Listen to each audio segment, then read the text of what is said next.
super high.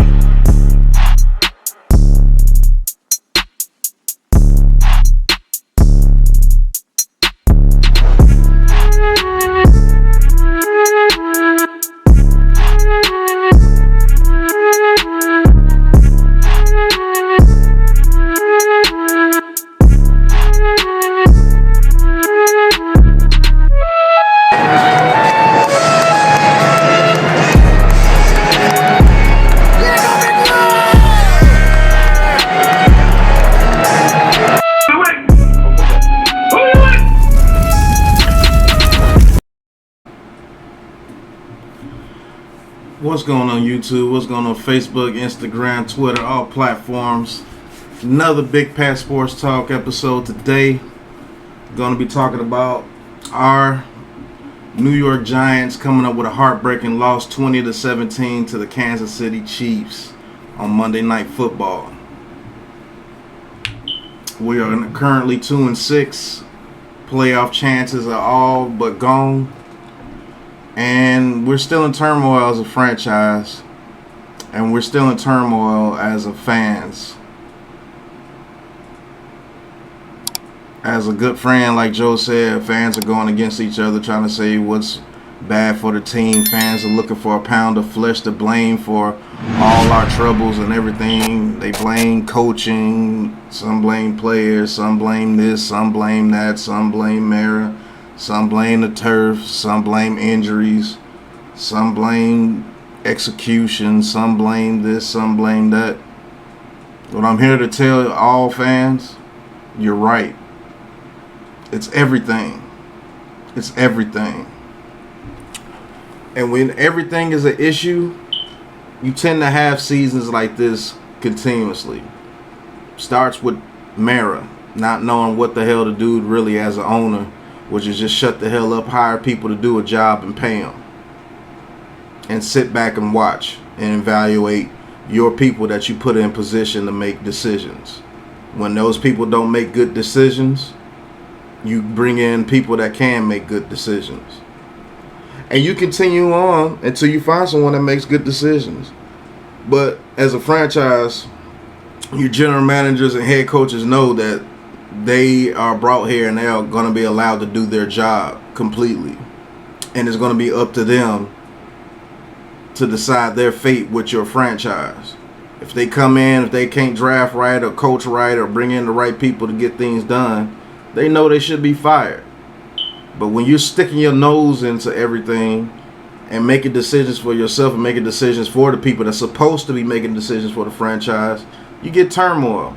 And then you get a lot of ifs and buts because maybe that general manager doesn't pick that player if you're not picking at them to pick somebody.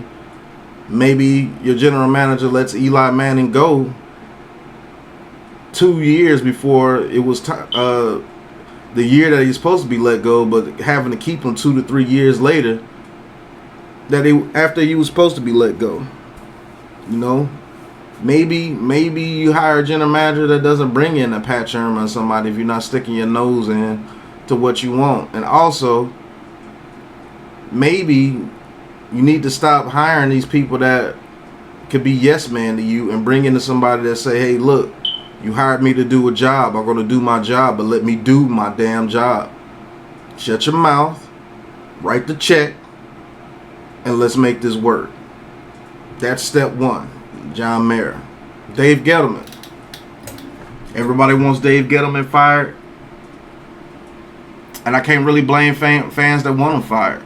I mean, his record is horrible since he's become the GM. And he's had a lot of draft picks that haven't panned out. He's drafted. He traded Odell Beckham when he got here. A lot of people don't like that trade. And I'll be honest, I think both franchises lost in that trade. The pieces that we got in Peppers and Dexter Lawrence and DeAndre Baker aren't enough for Odell Beckham Jr. And then the Cleveland Browns don't even use Odell Beckham Jr. It's like Baker Mayfield is out against the man. That man's been wide open all season. And he's one target last week. So let's be real, fans. We both lost that trade.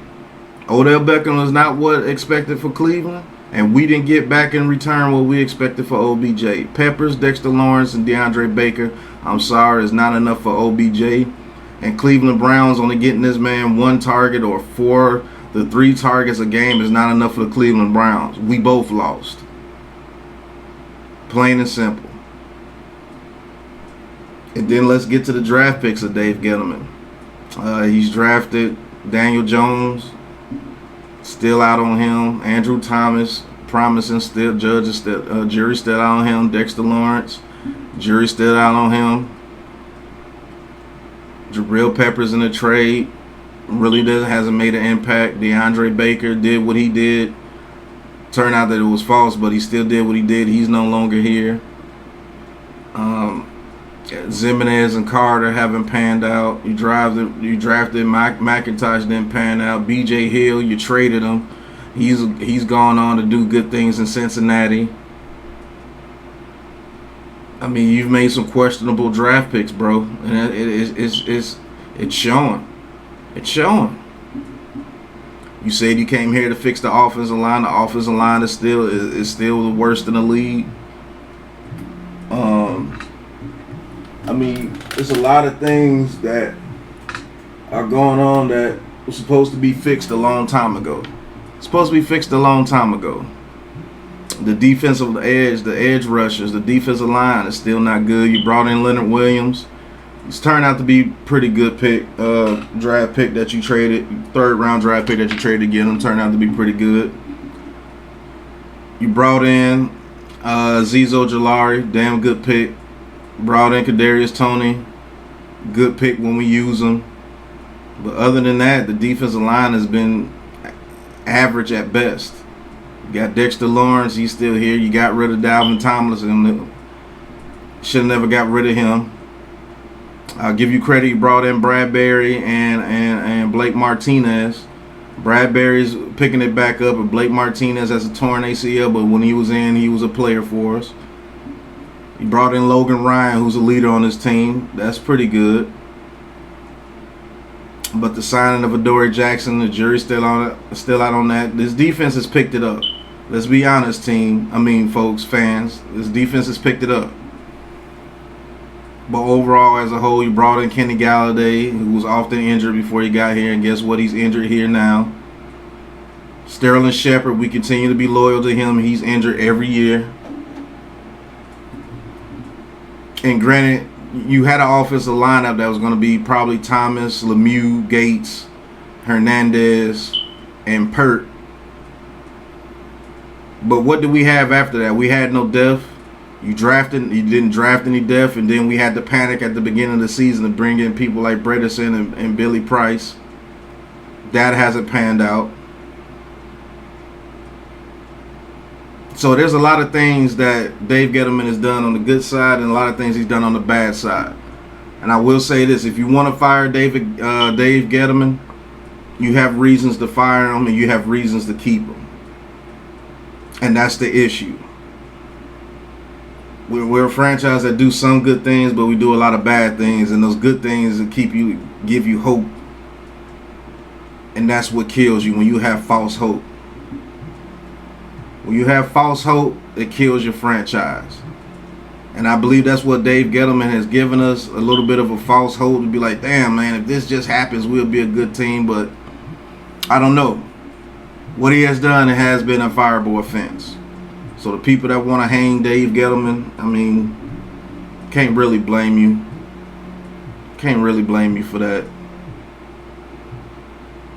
Then we're going to get to coaching staff. Joe Judge, Patrick Graham, Jason Garrett. Let's all be real. Jason Garrett was a Mara hiring, and Joe Judge was a endorsement from Bill Belichick. And Joe Judge brought in Patrick Graham himself. So let's break it down. Let's break down the coaching staff piece by piece. Starting with offensive coordinator Jason Garrett. His play calling is off and on. Another thing, false hope.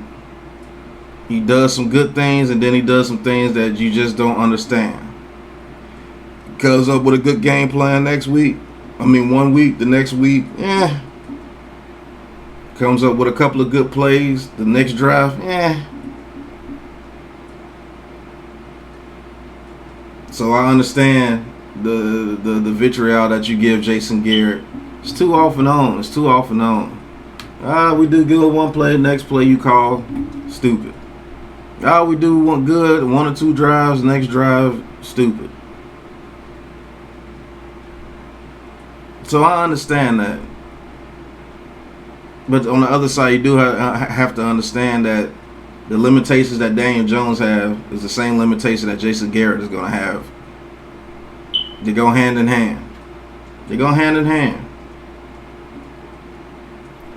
So if you want to give Daniel Jones an excuse for not having a good offensive line and not having his weapons, you have to give that same excuse to Jason Garrett because he's working with the same exact people. That's what I'm trying to get fans to understand. The limitations Daniel Jones has are the same limitations his offensive coordinator has. And see, there's no real issue right there that you can just pinpoint. You can't say it's Daniel Jones. You can't say it's Jason Garrett because of certain situations. You can always be like, well, damn, Dave Gettleman put that in front of him, so what can they do? And then Dave Gettleman was like, well, damn, man, you can't coach these people up to do what I need them to do. I gave you some players, coach them up. You see what I'm saying? So it's a team effort in the wrong way. It's a team effort in the wrong way. Same thing with Joe Judge. Joe Judge preaches discipline. He preaches we're gonna be fundamental. We're gonna hit them in the mouth. We're gonna do all this. We're gonna be a good team. We're gonna be fundamental. But you can't manage your timeouts half the time. And now something about headsets that's been going on the whole year. Okay. You can't get your team to step up in crucial moments because they're undisciplined. What you preach all day long, every day, your press conference. You won everybody's heart with your press conference, but 75% of the stuff you preach is not happening. So if they want your head, I mean, hey, it's only been 2 years, but yeah, it's a fireable offense. When you look at it, it is. Because your team is nothing like you explained them to be when you came here in this press conference. So you can look at it and be like, yeah, Joe Judge needs to go. He's not doing what he says. But like I said, some of the same things that Daniel Jones and Jason Garrett have to work with, he has to work with too.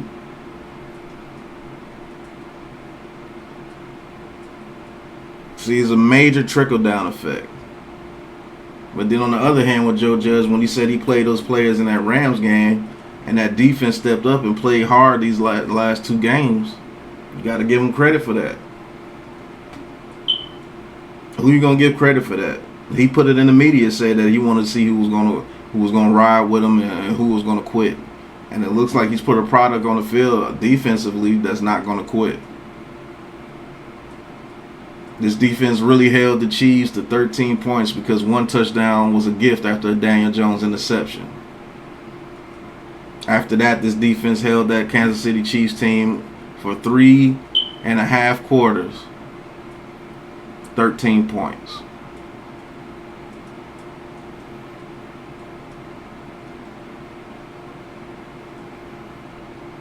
And that's the issue with this team.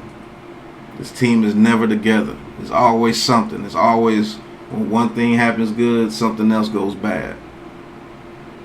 The defense plays good, the offense plays bad. The offense plays great, defense plays bad.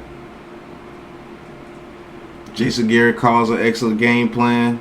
Patrick Graham's game plan is messed up. Patrick Graham calls a good game plan 2 weeks in a row. Jason Garrett game plan falls off against the Chiefs. Then if a game plan is put in, we get injuries. We get 2 weapons back, 2 weapons go down.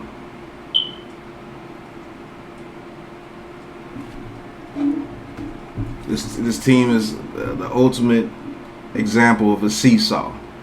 It's the ultimate example of a seesaw.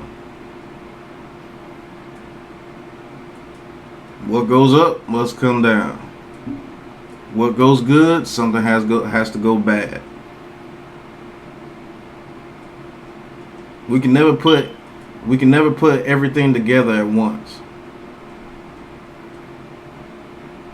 If the offense and defense plays good, the special teams will go bad. So what the fans are saying, everybody's arguing amongst each other, but little do you know, you're all right. And that's the messed up part about it. Everybody's complaining about one certain thing, but you're all right. Yes, Joe Judge needs to coach better. You're right. Yes, Dave Gettleman has it drafted good and hasn't put an offensive line together, and we're suffering. You're right. Yeah, Mara needs to stop sticking his nose into business affairs and let people do their jobs. You're right. Yes, these players need to play with more heart and more discipline. You're right. Yes, Jason Garrett needs to call a consistent offensive game plan to where it maximizes his opportunities with the people that he has. You're right. Yes, Patrick Graham needs to call defenses better and mix it up so he won't be predictable and let people go across the middle all day and just drive it to get points against us. You're right. Yes, we have major injuries that's causing this team not to be at its full potential. You're right. You're absolutely right. And that's the freaking issue. Everybody's right about what they're saying was wrong with this team, and that's why this franchise continues to be 1-7, 2-6, 4-12, 3-14, 5-11, 6-10. It's the best that we've seen in the past 5 years. You're absolutely right, and that's the issue. Everybody's right.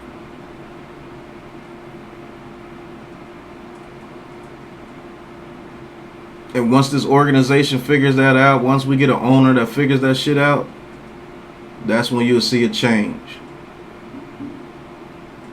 Should we hire a new GM and new coach to blow it all up? Maybe. But I like to ask the fans, if we do that, who do you bring in? And what philosophy do you want ran when it's brought in?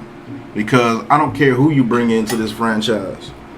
As long as that man Mayer keeps putting his nose into it, it's just a trickle-down effect. It's just a trickle-down effect. It's a cancer. The GM can't do his job because he has to listen to your silly ass talking about we need to get these players and go this direction. And then the GM has to do what the hell the owner says because he has to keep his job. So now he has to go in this direction, knowing damn well that he doesn't want to go in this direction, and he has to preach this crap to his head coach to bring in these players and bring in these type people to go along with what the owner wants, and then the coach's hands are tied because he doesn't want to work with these people. He doesn't want this player. He knows this player is not good. He knows this player is not what he wants for his system. But he has to go along with it because the GM is telling him to go with it because the owner is telling the GM to do it. So now the head coach has to put these people on the field, and now he has to tell his coordinators to put these people on the field and execute a game plan for these people that we all know is not accountable. We all know it's not. We can't count on these people. And so you put these people on the field and try to bring in as many people as you can that can go with the plan that you really not wanting to go with. Think about this. You want to run a power running system with Saquon Barkley. You can't do that. And let's be real. If I'm a GM and I'm a head coach, and I'm not being held by the you know what's, and I wanted to trade Saquon Barkley and get what we can and bring in a couple of backs that I know I can run a power running system, I'll do it. I know all you guys love Saquon Barkley, But let's be real, this man has missed a cumulative of almost 2 full seasons, the past 3 seasons.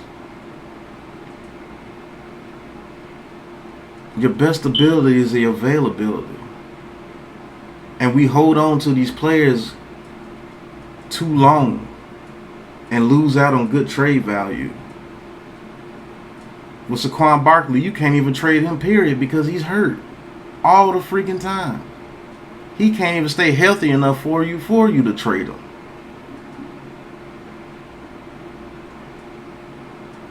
Evan Ingram, you know what this guy has been. You know what this guy is for the past 3 years. Every trade deadline, we keep this guy.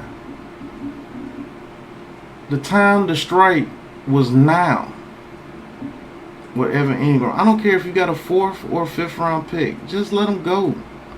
Do what's best for the team and what's best for the player. Sometimes you just got to let a player go because they just don't fit your team. Your culture is over. Let it go. Let it go. Sterling Shepard, could have traded him. Maybe got a 3rd round pick last year. I know you love the guy. The guy loves the New York Giants organization. But he never plays. He never plays. Let him go. Let him go to another organization. Hopefully he can get healthy and become that player that we all wanted him to be. There's nothing wrong with that. There's nothing wrong with that. I could take that with a grain of salt. Oh man, you traded Sterling Shepard. He out there balling for the Saints or whoever. So what? I'm glad he's doing well now because it just wasn't working with me. I'm actually happy that he's balling because he's a good dude. But he just didn't work for me. There's too much ego involved. Dave Gettleman included. Lorenzo Cardone, Shane Zimenez. We got rid of very good people to put these 2 third-round draft picks that you drafted just so you can prove that you made 2 good picks. I know that's what that's about. They're not it, bro. Your ego costed us a defensive line.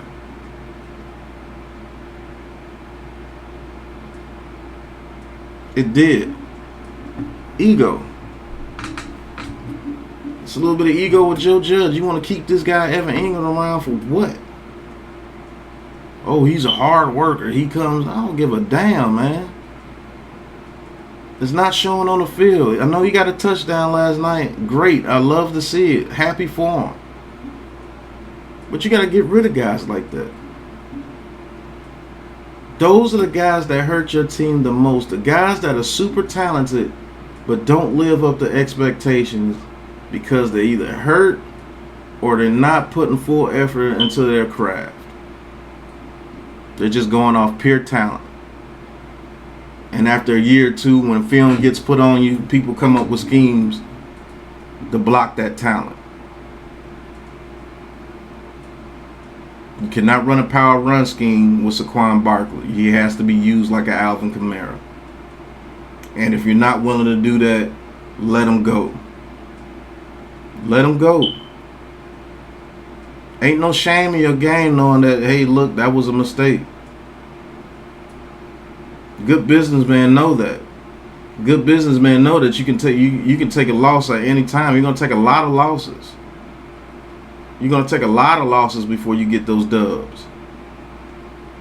Good businessmen know that.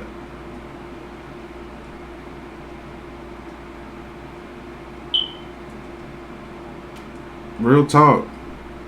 Daniel Jones, hey, look. You got to see what this kid is worth, man. And unfortunately, we can't get a fair evaluation because we keep putting faith in people like Nate Solder. People like Nick Gates get hurt. Lemieux get hurt. Thomas is hurt. We got people like Billy Price and Bredesen and Skura blocking in front of him. Do you know this man right side of the line is Billy Price, a first-round bust. Will Hernandez, a second-rounder who's not living up to potential. and Nate Solder, a right tackle that was made by Tom Brady. None of these guys are producing anything in front of them. Do you know that we cannot throw a damn deep route most of the time because he has no time? See, there's a difference with Daniel Jones. If you're a Giants fan with that minute and 7 left against the Chiefs, if you're a true Giants fan and you watch this team, do you think we had any possibility to get down the field in a minute and 7 seconds and no timeouts? Do you think we had any possibility whatsoever to get that done, to even get in field goal range? Be honest with yourself. The question is no.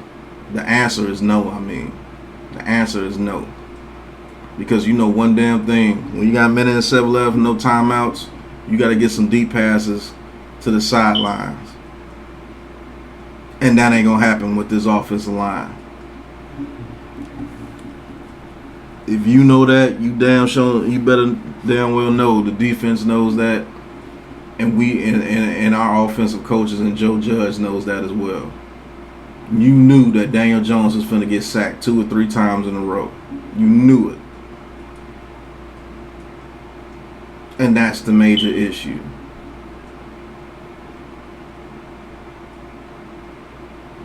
So that's the major issue with this team. Everybody's all over the place blaming this, blaming that, blame this person, blaming on that, blaming it. I'm going to tell you, you're all right. And that's the issue. If you're a Giants fan, sit there and think about it. We need to fire Dave Gettleman because he doesn't draft good and he doesn't do this and he's not bringing in the right people. He didn't fix the offensive line and he said he was going to fix the offensive line. We drafted wrong. You're right. We need to fire Jason Garrett because he calls bad plays. He doesn't know what he's doing running the offense at times. Yeah, he can call a good game here too, but he's not consistent in calling good plays for Daniel Jones and using his weapons the way he's supposed to. You're absolutely right. We need to fire Patrick Graham because he plays off and covers too much. He doesn't call the defense correctly, and he's way too inconsistent with the pieces that he has. He doesn't know how to he doesn't know how to blitz correctly. He stays off in coverage and allows the offense to score too easily. You're right. We need to fire Joe Judge because Joe Judge doesn't have control of this team. He came to the press conference and said that we were going to be fundamental. We were going to be smash mouth. We were going to get back to the basics. And he hasn't done any of that, man. He's a fraud. He's a liar. He doesn't know how to call good timeouts. He doesn't know when to challenge. He doesn't know how to coach. He's not a good coach. He's only a special team coach. He should have never been hired. You're right. John Mayer's an idiot, man. He needs to stay out of the damn organization and let the people do their jobs. He's causing people not to be able to do their jobs. He's sticking his nose where it shouldn't be. He should just fall back, shut the hell up, and write checks and let people do their jobs. He's causing this franchise to be horrible. Steve Tisch doesn't like him. All this and that, this. You're right. You're absolutely right. And that's the issue. Everything that every fan says, you're right. Dan Jones is not a franchise quarterback, man. He makes too many mistakes at times. He fumbles too much. He throws too many interceptions at times. This offensive line sucks, man. They can't block for him, so I really can't get a fair evaluation of him. I mean, he's good, but I don't think he could ever be a franchise quarterback. You're right. Daniel Jones is not a franchise quarterback, but I continue to say he's our franchise quarterback. You give him an offensive line, he'll show you what he can do, and he'll be pretty damn good. But unfortunately, we have an organization that can't even get that right for him. I feel sorry for the kid, to be honest with you. Oh, we went out here and spent all this money on Galladay. We drafted Toney. We got Shepard. We got Ross. We got Evan Ingram. We got all these weapons. We're not doing anything with them. They're always injured. Why are they always injured? We can't never keep anybody on the field. Somebody always hurt. We can't do anything because of injuries and all this. You're right. Our offense suffers because of injuries. You're absolutely right. When you lose your center, when you lose your guard, when you lose your left tackle, you lose your running back, you lose your top 3 receivers. CJ Board and Dante Pettis. You lose a practice squad, people. You're absolutely right.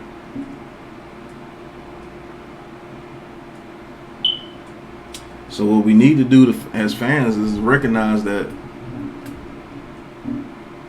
it might not be the worst idea to blow everything up.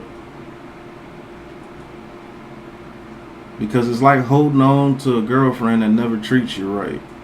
She cheats on you, talks to you bad, doesn't do anything for you. But on Valentine's Day, she cooks for you, cleans for you. It makes you feel like a king for one day. Then it goes back to the usual right after Valentine's Day. You gotta let that person go. Plain and simple. So New York Giants fans, Big Blue Nation, you're right. And that's the issue.